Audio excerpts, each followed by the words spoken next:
Welcome to Orange Coast Unitarian Universalist Church on Zoom. My name is Julius Ayton, and I'm your worship associate today. I'm joined by Reverend Sian Wiltshire, our minister this morning, Reverend Judy, our director, Beth Severson, our director of music ministries, in welcoming you this morning. Reverend Judy, our director of religious education, already held classes for the children earlier this morning, and she will offer one for our youth after the service. We also would like to recognize the many volunteers that are listed on the screen that have helped to put this service together today.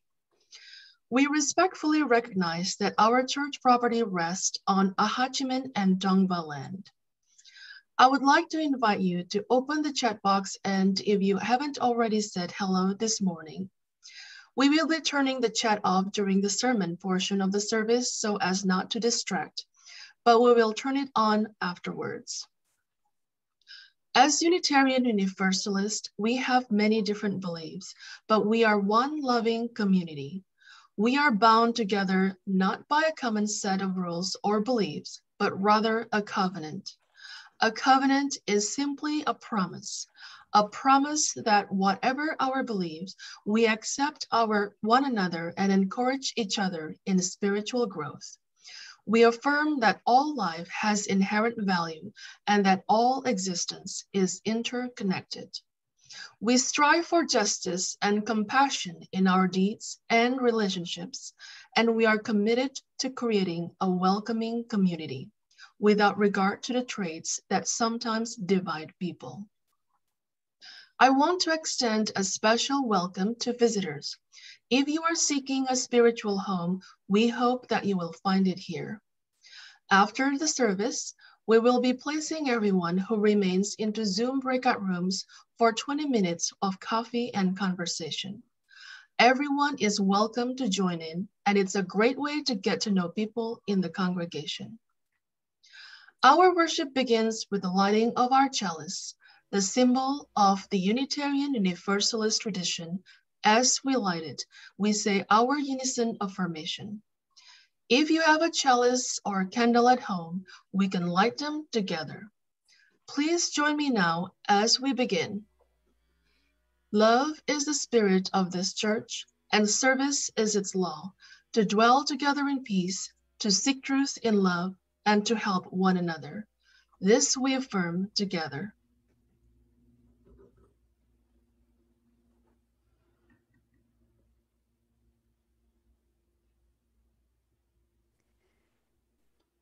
Good morning, everyone. Today is the 1-year anniversary of our first online worship service.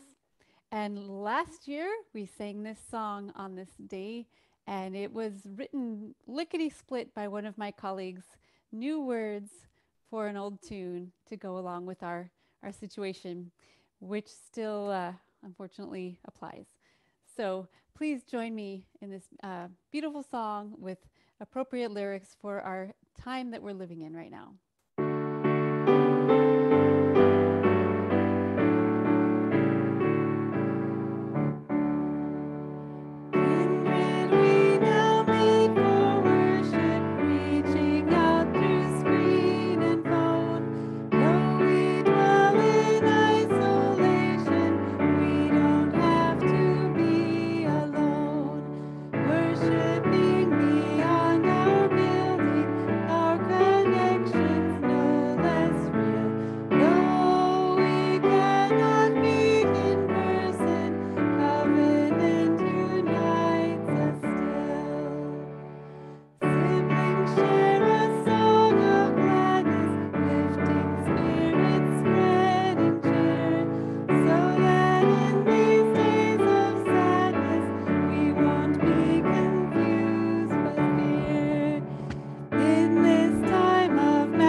Healing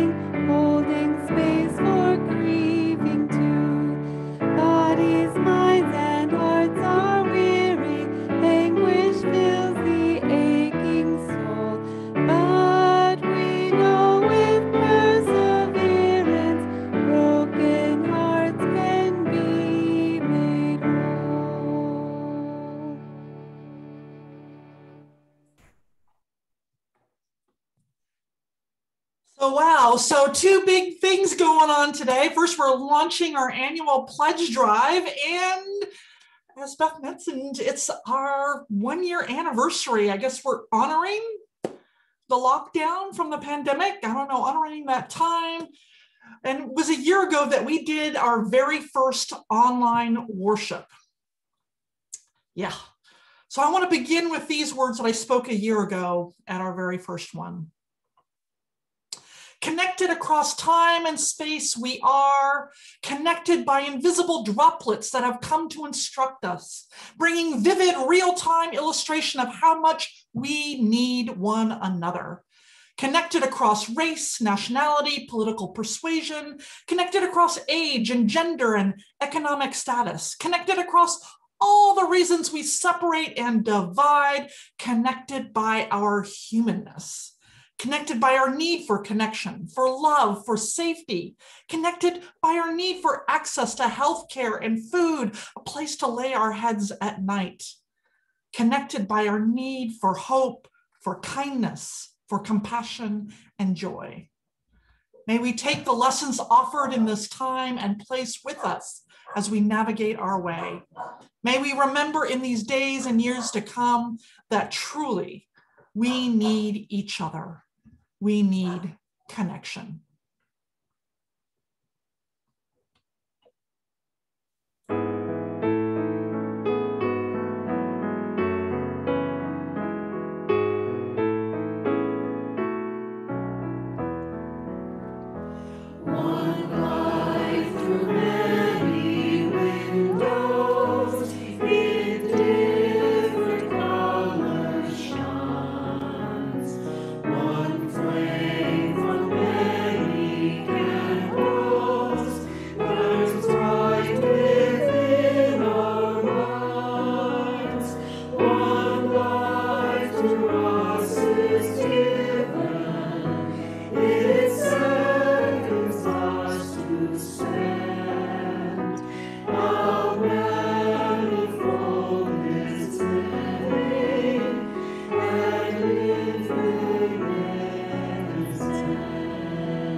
So our reading this morning comes from Dorothy Day. As Sarah noted in the comment, she said she helped found the Catholic worker movement. She was known also as sort of the American Mother Teresa for her work among the poor, that she worked with the Catholic worker movement, which spawned this vast network of houses of hospitality where people lived together to care for the poor in the way that they believed that Jesus would have done. Now, Dorothy Day, she died in 1980. She was born at the turn of the century. And she lived with the poorest of the poor in New York City for most of her adult life. And, you know, you can't help but beg the question, like, what influences a person to do such difficult but rewarding work? And reflecting on that question years later, she talked about living through the San Francisco earthquake in 1908 when she was 11 years old and the impact that that had on her. So she wrote this. She said, "What I remember most plainly about the earthquake was the human warmth and kindliness of everyone afterwards. For days, refugees poured out of burning San Francisco and camped in Adora Park and the racetrack in Oakland. People came in their night clothes. There were newborn babies. Mother had always complained before about how clannish California people were. How if you were from the East, they snubbed you and were loath to make friends. But after the earthquake, everyone's heart was enlarged by Christian charity. All the hard crust of worldly reserve and prudence was shed. Each person was a little child in friendliness and warmth. Mother and all our neighbors were busy from morning to night cooking hot meals. They gave away every extra garment they possessed. They stripped themselves to the bone in giving, forgetful of the morrow. While the crisis lasted, people loved each other. They realized their own helplessness while nature travaileth and groaneth. It was as though they were united in Christian solidarity. It makes one think of how people could, if they would, care for each other in times of stress, unjudgingly, with pity and with love." You know, we've been through our own time of stress or crisis this last year. I invite you to sort of think back to that year about what was happening. It was all this incredibly intense time. But do you remember also the times when people cared for each other unjudgingly and with love? I invite you this morning to recall, and if you'd like to write it in the chat, examples of loving behavior that you saw, that you heard of, or you experienced yourself this last year. What examples of kindness did you witness? Beth's going to play some music while you think about that, and I'll read some of them out loud. Forgive me again if I miss any.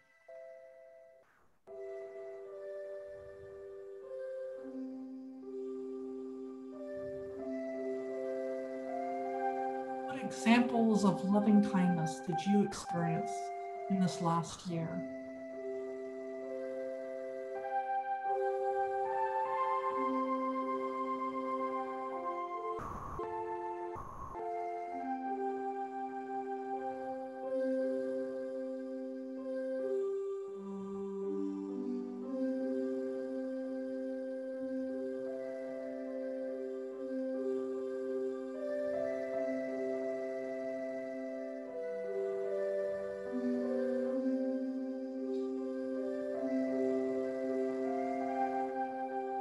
So Maureen's given an example.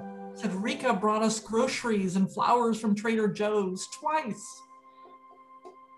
And Jordan says, when I had COVID, I was alone in my apartment and we couldn't shop. Two of my friends would go shopping for me and bring me food. They offered, I didn't even have to ask. And Rika says, my send-off from church after my internship when so many of you drove by the church to love on me and say goodbye. Yeah, it was special. Sarah points out that everyone donating to Mercy House in honor of Martin Luther King Day. Yes, and others, grocery shopping for people. Absolutely, that's what we did. Meg remembers Valerie Armstrong and Michael Morera delivering Thanksgiving dinner when our condo was under a flood. She says, my sister dropping off my flowers and goodies for her birthday. I think that's Reverend Judy. And Angie says, at the beginning of it, she said, I had a few friends on social media who offered food and a place to live to any friends who needed help. Oh, that's so kind. Yeah, Lori says everyone texting daily, right? Checking in on each other. And Philip says neighbors offering all kinds of help at the beginning of the pandemic. And lots of friends and neighbors sharing home-cooked baked goods, continuing gifts to homeless in shelters, even though not allowed to give in person. Yeah, Mara and Andre say we're grateful for the love and gifts for our baby. Yay, Vivian. And Hannah says, I was able to join 30 days of meditation, which was free, a free group starting up at the beginning of the pandemic to help people get through initial challenges. Yeah, a lot of people came out of the work to offer meditation and de-stressing things. She says that group is still going strong, though it's 2 days a week now, and I've got some great friends through it. Right on. Yeah. Deborah says, when I had knee surgery, Elaine Diorio and Mary Smithberger brought us many delicious meals. Aw. Yeah, there was lots of wonderful things going on out there. Yeah, Karen says, OCUC people dropping stuff off at my house in Mission Viejo. People just were spreading the love. So let us sing together.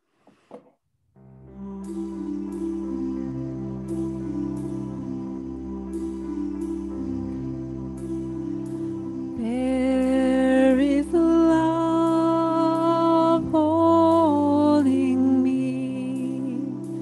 There is a love holding all that I love. There is a love holding all.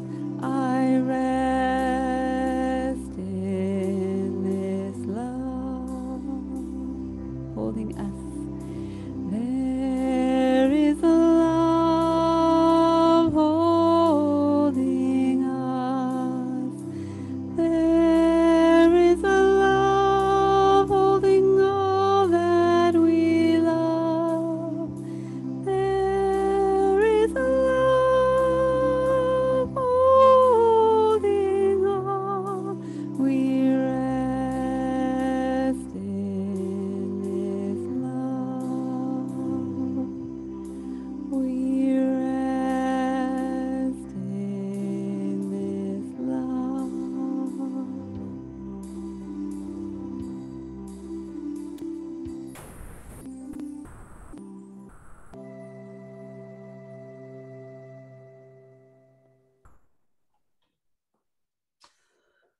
So, the vaccine is here. The vaccine is here. And as of today, in fact, we in Orange County are moving from tier 1 to tier 2, which means we're just starting to open up a bit more. And we can finally see a light at the end of the tunnel when this will all end, when we can see our loved ones, not just on screens, but in person even. And maybe, just maybe, we'll even be able to hug them. Ugh. It's been a tough year, being unable to see our friends or our kids or grandkids. Can't hug them, can't travel to see them. Holidays had to be done differently, and other celebrations and milestones had to be either truncated or canceled. And it's all been so intense for all of us. And trying to figure out how to do all these things, learning Zoom, how to do our work from home, how to help our kids do their schoolwork from home, worrying about grocery shopping. Remember running out of toilet paper, or do masks work or not? Do you remember that whole debate? And I remember a lot of the fear from anybody who had an autoimmune disease or anything, like any had a health issue, or fear around their age even.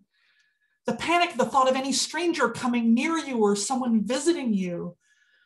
I didn't even know some medical people even stayed in hotels. They were so fearful of infecting their families.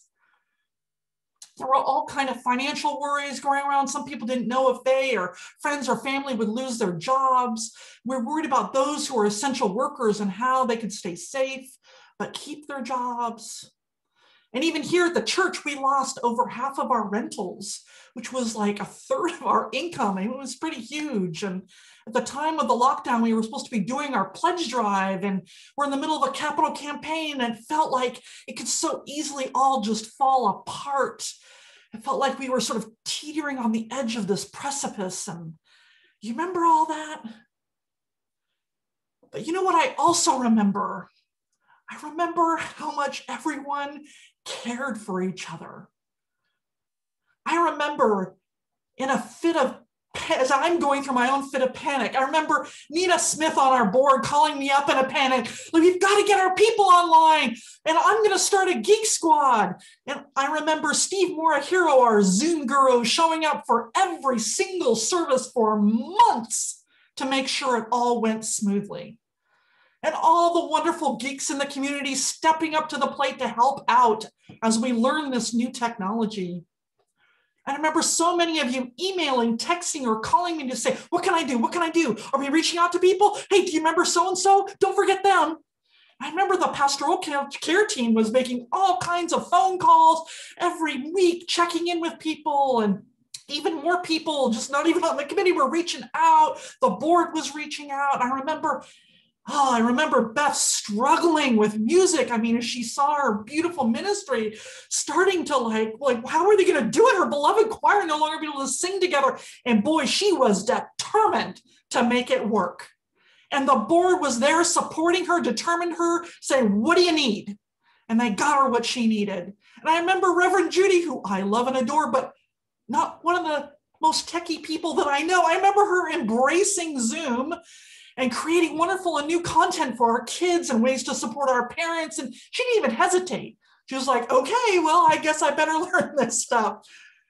I remember my panic and fear. I remember thinking, how was I going to do all this? As if somehow it was all on my shoulders. And what you all showed me, what you taught me, was that I wasn't doing it alone. You all came through for me, for this church, and for each other.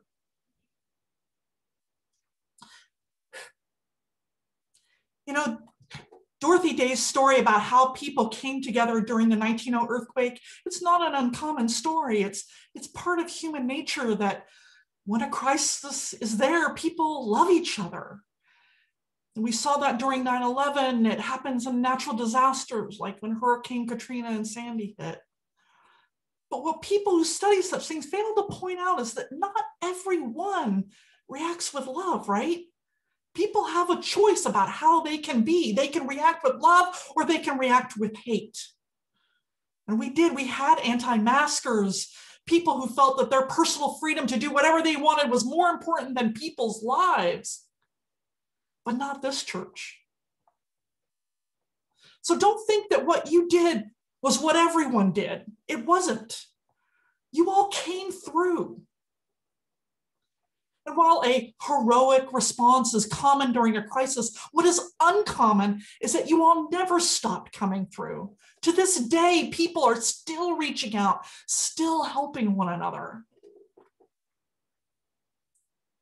And not only did this church go online pretty quickly, way more quickly than most, by the way, but we have thrived online. New people have joined us. People who moved away can now be part of the community again. People who are homebound could now join us and see their old friends. We widened our circle as a community. And on top of that, we had the most successful pledge drive to date, at least under my ministry, with an increase of 10% giving. And in fact, our ministerial discretionary fund, that's the fund that I use to help support people in need, had its biggest donation ever.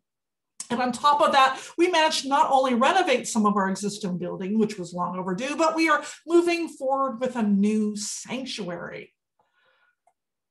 One of my favorite quotes is this: "We have done the impossible, and that makes us mighty." Gang, we have done what seemed like impossible, and that does make us mighty. We rock. So let's just take a moment to appreciate that. We are here, and we are thriving. You know, so much has changed in the last year. I saw some pictures of our children and youth, and I couldn't believe how much they had grown. And the church has changed too. There's been much going on behind the scenes, right? that you might not even know about. Not only have we done renovations of our physical church, but your staff and minister have had to change too. So we're going to keep you updated. So Sandy Martin, the wonderful chair of our pledge drive, had the brilliant idea of putting together some videos for you all about what's going on behind the scenes of our church. We haven't stood still this last year. We've been renovating and innovating because we love this community and we want it to thrive. Now, and let's face it, our country too has been renovating and innovating too, you could say. Coming out of 4 years of darkness in the Trump administration, of lies, misinformation, misogyny, racism, this country rose up and said, no more. We're wading through the muck of systemic racism in our country, and we're throwing out the garbage, which is really, quite frankly, how you clean up the swamp. And across various sectors, from entertainment to business to government, there's a greater awareness and sense of responsibility to be more inclusive. We are learning and we're growing, and it's been hard, but think of how many millions of people it has taken to start turning this country around. And our mighty church has been part of it. And now finally, a vaccine, a light at the end of the tunnel. We can see it out there in the distance, beckoning to us. Now, here's the thing, that light at the end of the tunnel, it's so enticing. We want to get there. We want to get to opening up everything, including church, to get back to coffee hour and seeing old friends and singing together. We want to meet people for lunch at our favorite cafe, go traveling wherever we want and not have to wear masks. We want to hug and sing and dance without fear. And I long for that day. But if we aren't careful, if we move too fast, one of two things could happen. We could stampede and some people will get hurt, or the tunnel might even collapse on us. So what do I mean by this? Well, let me explain by looking at how we're opening up this church. It's a microcosm for how we're going to be doing it as a country. So first, I do want to let you know that there's a whole committee working on opening up the church, not just me, including me and the staff and leadership, a whole bunch of people. Now, about a year ago, I made the proclamation that we would not get together in worship until all of us could get together in worship. But we've learned a lot since then, and there are two things that we're holding in tension that have kind of tempered my response to some extent. The first tension is that isolation has created huge mental health problems, right? Depression is way up, addictions are up, domestic violence is up. We humans are social creatures and we need to be together. Zoom is great, but it's not a perfect substitute, particularly if you live alone. The second tension that the committee is asking is, okay, yes, we want to be social, but how do we keep everyone safe? Because the easiest thing would be to keep everybody to stay at home, but see point number one, right? So socialization, mental health, safety, these are the tensions that we're holding all of this. So now a lot of you right now have the vaccine, but many people don't. And believe me, we're all really happy for you. And I'm happy for me too, because after a year of worrying about you all, I get to feel some relief. But so many people don't have it yet. And with the highly contagious variants out there, we need to keep those that don't have it safe. Having the vaccine means you are safe from COVID, but you can still be a carrier to your loved ones, to your colleagues, to the grocery worker, or even the stranger on the street. And the larger the group gathering, the more chances carriers can spread. So until everyone is vaccinated, we need to move slowly, carefully, with the same love that you have shown this last year. If we don't, we could go back into lockdown. That's the tunnel collapsing. And I know that nobody wants to go backwards. Nobody wants that.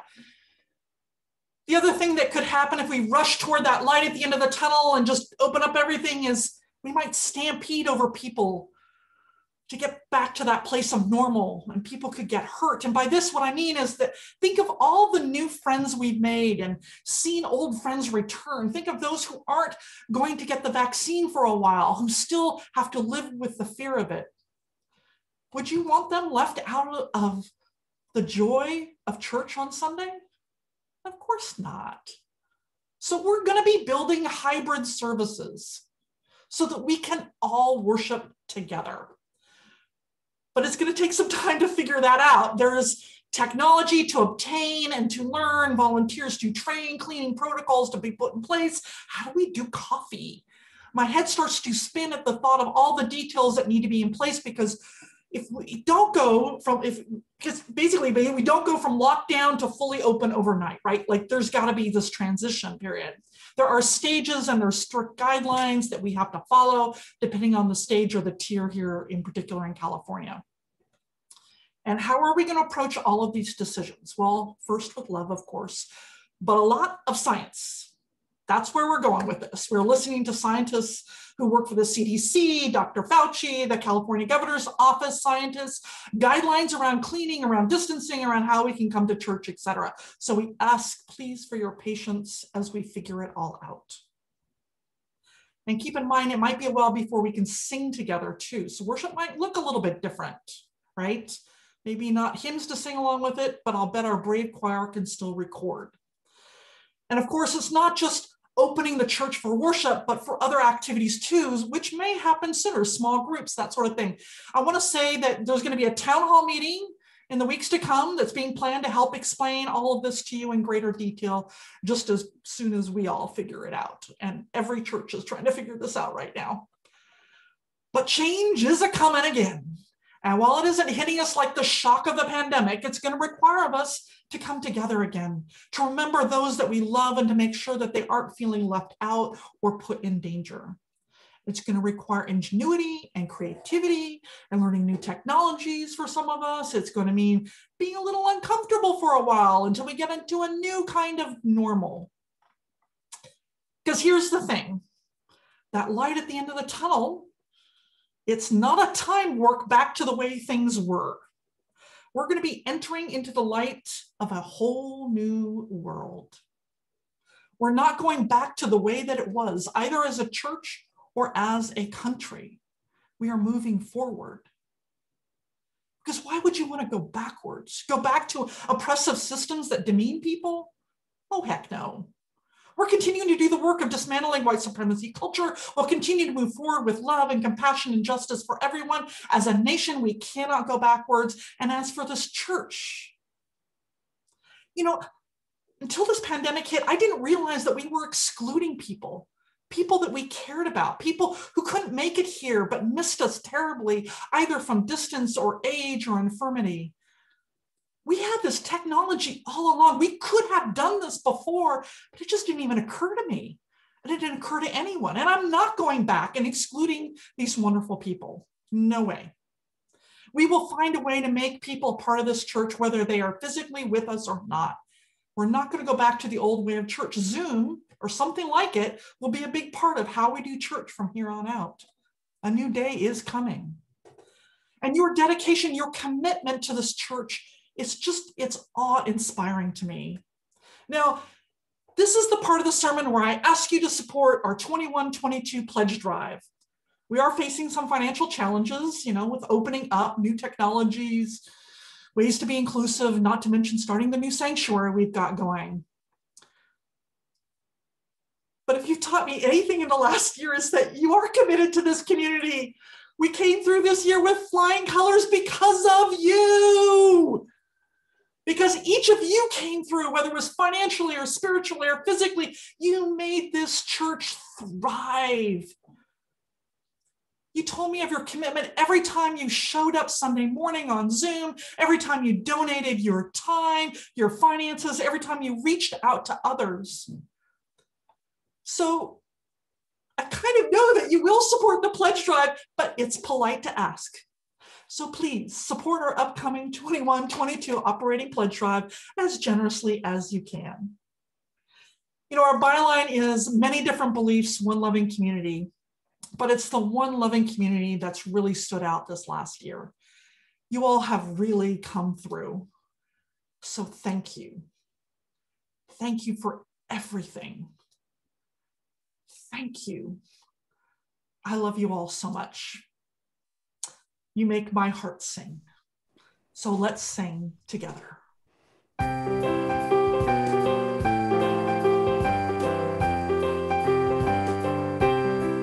From the light of days remembered, burns up meek and bright and clear, guiding hands and hearts and spirits into faith set free from fear. When the fire of commitment sets our minds and souls ablaze, when our hunger and our passion meets to call us on our way, when we live with deep assurance of the flame that burns within, then our promise finds fulfillment and our future can begin.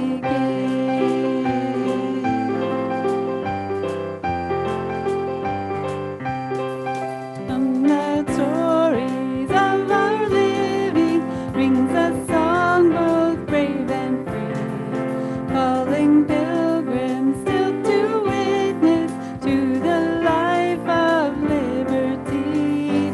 When the fire of commitment sets our mind and soul ablaze, when our hunger and our passion meet to call us on our way, when we live with deep assurance of the flame that burns within, then our promise finds fulfillment and our future can begin.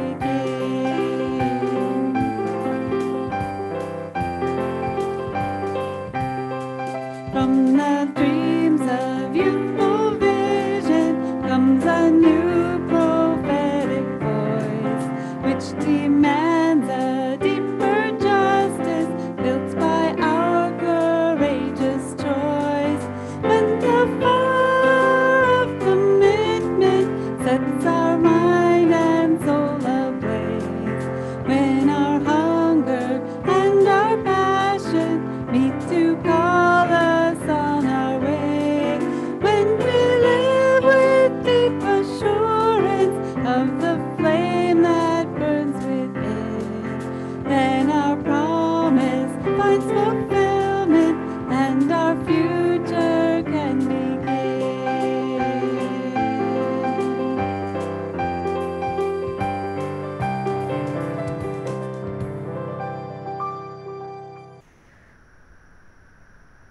Unitarian Universalist congregations are fully self-supporting, meaning that members and friends raise all funds for the operating budget, ministries, and programs of the church.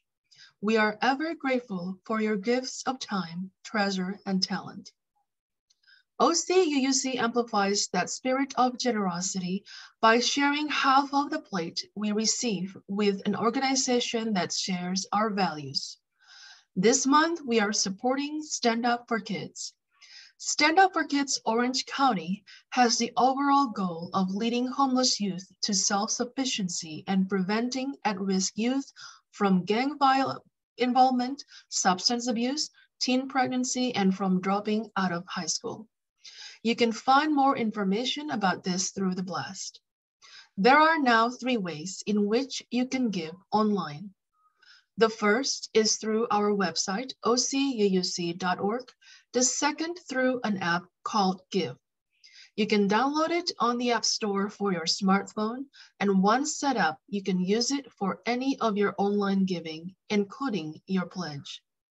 The third method is by texting 714-942-1131. Simply text to that number and in a message, type the amount. As always, thank you for your generosity as the offering is given and received.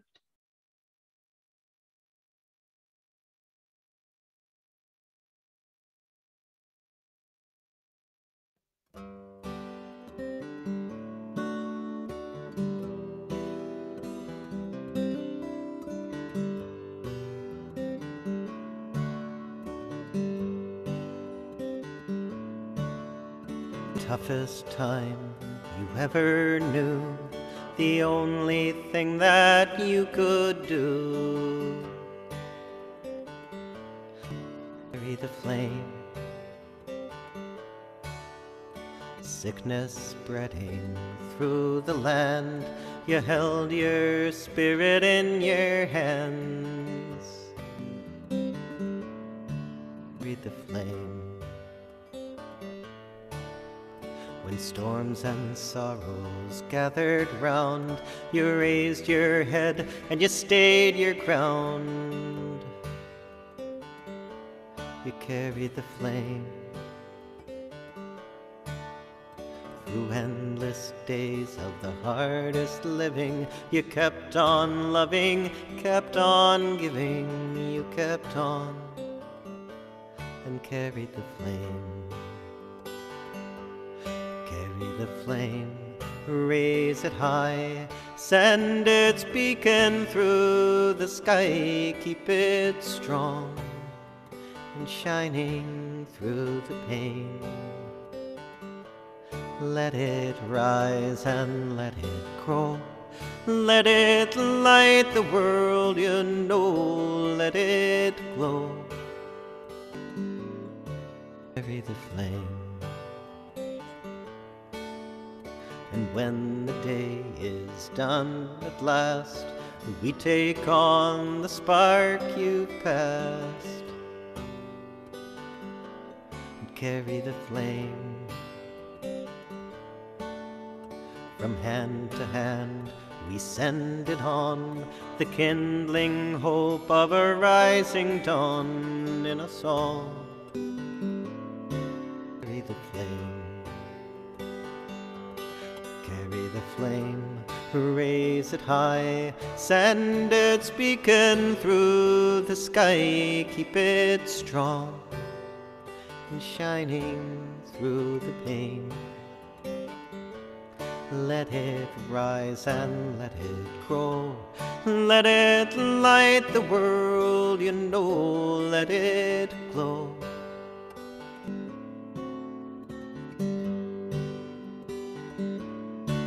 Our nurses, doctors, teachers, we are children, parents, preachers, and we all carry the flame. We are scientists and cargo packers, farmers, singers, grocery stackers, young and old. We carry the flame.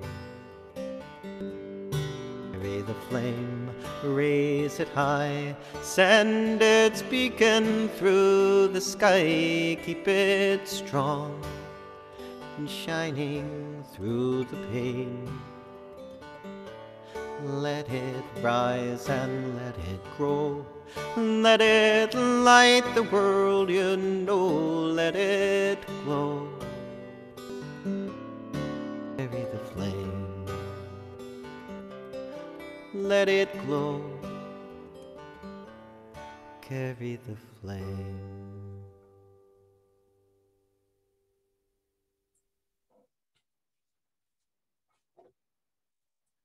That was a colleague of mine who actually happens to also be a Grammy Award-winning singer-songwriter. I did not know that about him, so that was kind of cool to learn. So I want to introduce, as I mentioned, this is the launch of our annual pledge drive. For those of you who are newer, this is sort of like NPR, right? Like, so we do an annual pledge drive where people pledge a yearly or monthly amount to the church so that we can, you know, pay staff salaries, keep the lights on, because we still need to do those too, keep Zoom up and running, all of those sorts of things.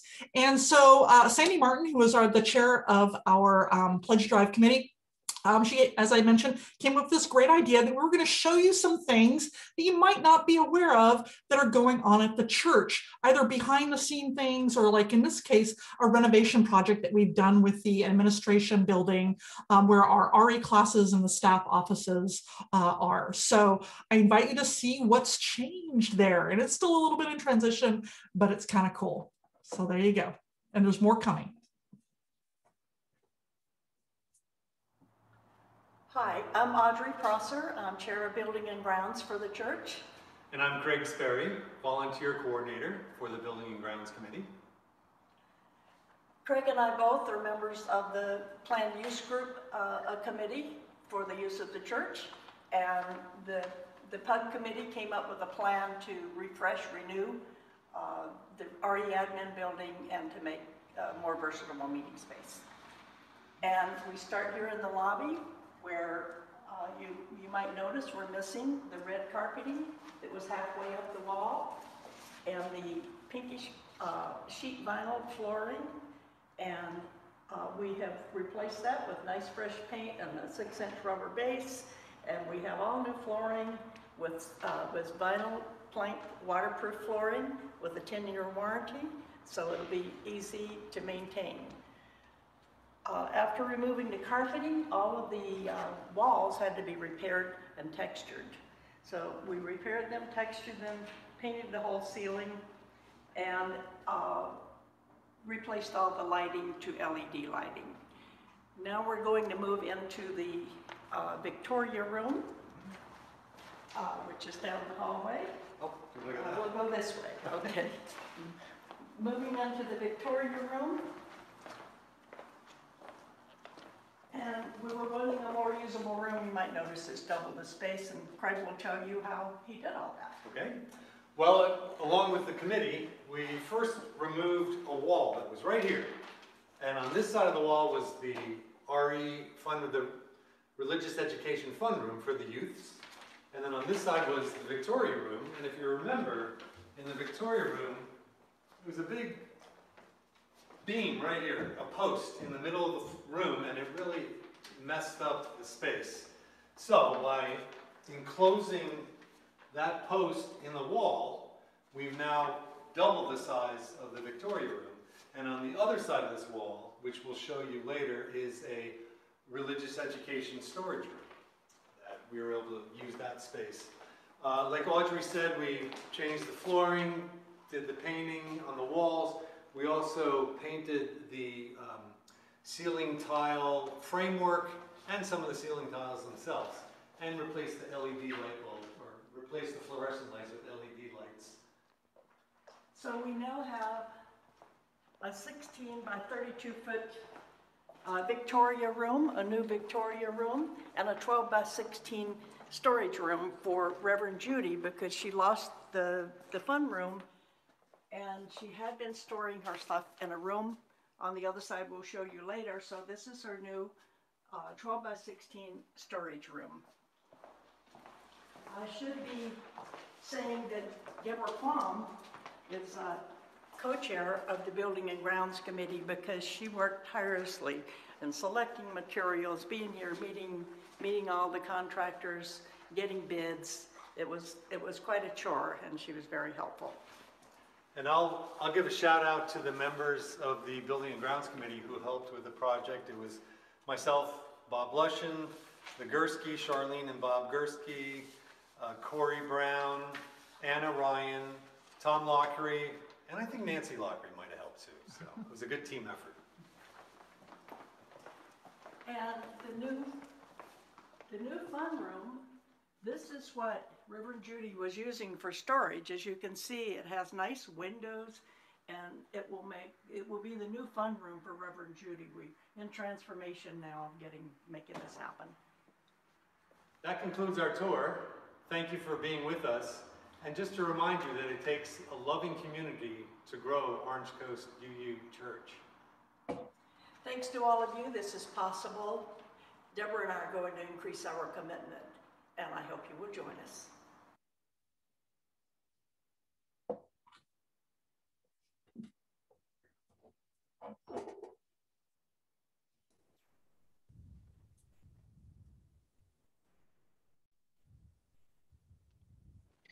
Please join in singing We Gather Together, a song that puts our intentions into words and expresses our gratitude for the many gifts we share.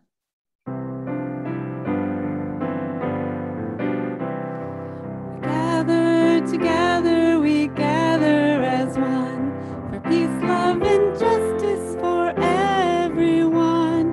We give from our hearts to show that we care. We can change lives.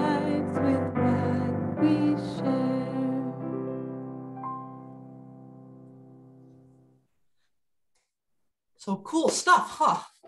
So we are planning on putting some color in there, just so you know.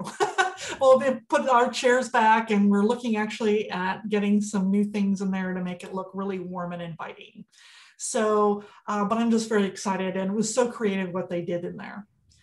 All right, well, now is that time when we do our weekly ritual called Joys and Sorrows, where we honor important events in our lives, and everyone is invited, member, friend, visitor, you're welcome to participate in this weekly ritual. Now, you may have come here today holding something close to your heart, moments from the last days, weeks, or hours that have struck you at your core. And if you'd like to honor such a profound joy or sorrow, you're invited to do so. You can do this by lighting a candle at home. It's a wonderful way to honor what you hold in your heart. And if you'd like to share your joy or sorrow with the congregation, you can write that in the chat. So let's take just a few moments in contemplation as Beth plays some music, and then I'll beginning to read Joys and Sorrows out loud. Now, please forgive me if I miss a joy or a sorrow. You can help me not to miss any by waiting to type comments to and express joy or sorrow until we're finished. Thank you.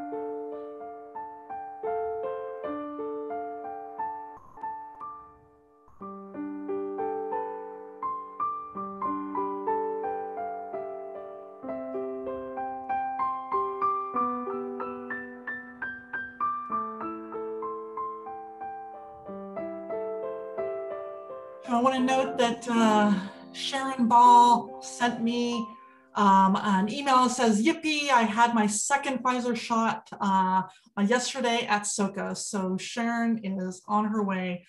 Yay, that's really exciting. And Peggy says she's grateful for the vaccines, which enable us to resume traveling to her husband's medical specialist. Yes, excellent, wonderful. And Sandy and Dawn give a shout out to Audrey Craig and the crew to say thank you, amazing work. Maureen says that Friday she celebrated a milestone birthday on Skype with her daughters in Sweden and Estonia. Wow, that's so cool that we can do that nowadays.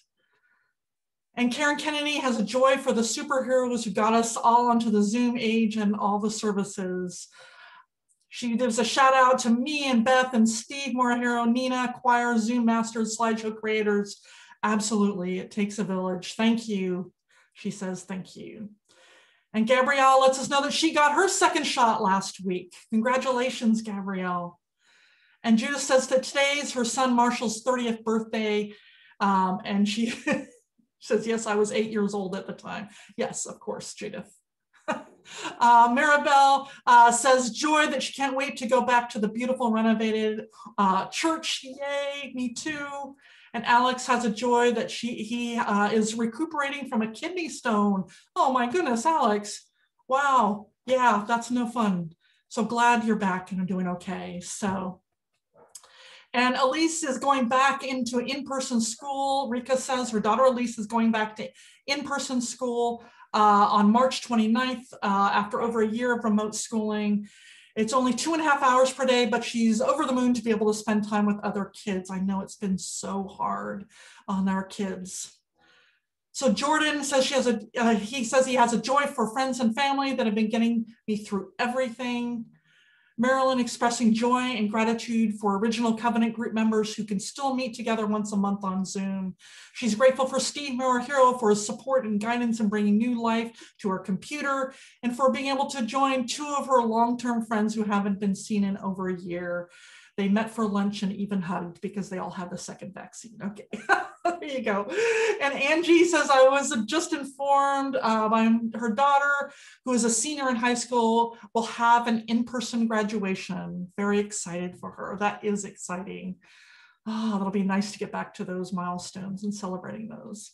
And Robin is so grateful for this virtual home and for her beloved choir. She says that I spoke directly to her in the sermon, and the singing the services kept her sane. Yeah, we're so glad you got to join us too, Robin. It's really awesome. And we're going to still try to figure out how to keep you here with us. So Francie says, hooray to Ava and Sarah and everyone for their hard work in getting Katrina Foley elected. Yay. I know everybody worked really hard in a lot of the elections, so thank you. I want to, Linda just sent me one. She says, remembering her amazing daughter-in-law who died last year of MS, multiple sclerosis, leaving our son bereft, but strong and amazing. She says, and a joy for one of our granddaughters is expecting our 4th great-grandchild in September. Wow. Wow. 4th, dang.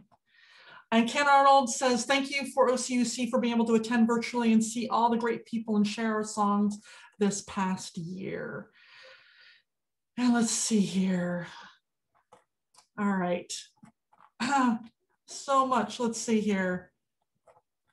Scrolling through.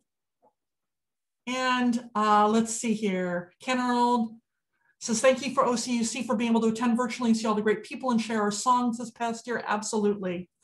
And I just also want to lift up for an update for those of you who might be concerned about Sarah, our administrator. She's still in the hospital. It's been up and down, but she's still fighting and sends her love to you all. She's still receiving text. Just want to caution you to not expect a response back right away. It's been hard for her to do that. So. All right. Oh boy, let's take a deep breath. All right, let us hold and love all the joys and celebrations and all the hurts and sadness, both spoken and silent. Let our joys remind us to be thankful, our concerns remind us to hope, and our sorrows remind us to connect. Let all these moments remind us that we're not alone. Please join me in a spirit of prayer. Consider this an invitation to you. Yes, you. With all your happiness and your burdens, your hopes and regrets. An invitation if you feel good today, and an invitation if you do not. And if you are aching, and there are so many ways to ache, whoever you are, however you are, wherever you are in your journey, this is an invitation into peace. Peace in your heart, peace in your heart, and with every breath, peace in your heart. May it be so, blessed be, and amen.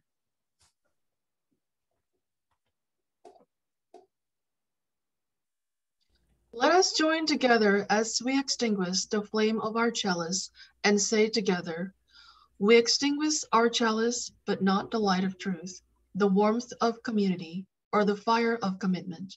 This we carry in our hearts until we are together again. We are a congregation made up of people who all believe differently, and yet when we gather together, virtually or otherwise, we make up one loving community. We need not think alike to love alike. If you would like to know more about our church, including programming for our youth and children, please contact us at hello@ocuuc.org, and we will help you get connected. In addition, we invite you to sign up for our weekly email called The Blast at blast@ocuuc.org. We want everyone to feel a part of this beloved community. So please reach out and we will help you get connected. Our community is enriched by its visitors, guests, and friends, and we hope that they find a spiritual home here. We want everyone to feel a part of this beloved community. So please reach out and we will help you get connected. After the benediction, we will have a short period where everyone can wave and say hello. Then those that remain, we will put into Zoom breakout groups for 20 minutes, or if you so choose. We invite you to check in and get to know the people in your group and welcome any visitors. All right, so you can see there's lots of wonderful things going on. I want to have you mark out on your calendars March 27th, because not only can you then go to Passover Seder, but then you can go on to Rainbow Movie Night later in the evening, so you can make a whole evening of it. Sounds good, huh? I tell you all the fun things that we have going on here. And I also want to let you know that you know, one of the most successful groups that we have here at the church are our sermon discussion groups. So they meet after the week. Well, they meet twice a month. And so they meet in a small group on Zoom at this point. And it's anywhere from 8 to 10 people that meet together. And I give an outline of the sermon and everything, and they go through it and they give their opinions and what's going on in their lives and building community. And they're just absolutely wonderful groups. And they are chock full. So we've had new people and people saying, I'd really like to be a part of something like that. But we need some more people to help round out that group. And so I know that Karen Kennedy, who's one of our facilitators, has agreed to actually do it, do another evening group. It'll be on the 2nd or 4th week of the month and on an evening, I'm sure that works for everybody. So please contact her at hello@ocuuc.org if you'd like to be a part of a sermon discussion group as well. Again, hello@ocuuc.org, or just contact me and I'll get you in touch with Karen. So yeah, kind of fun, exciting, more stuff going on. So at any rate, all right, let's sing our benediction. Be safe, be well, you mean the world to me. Be safe, be well, you mean the world to me.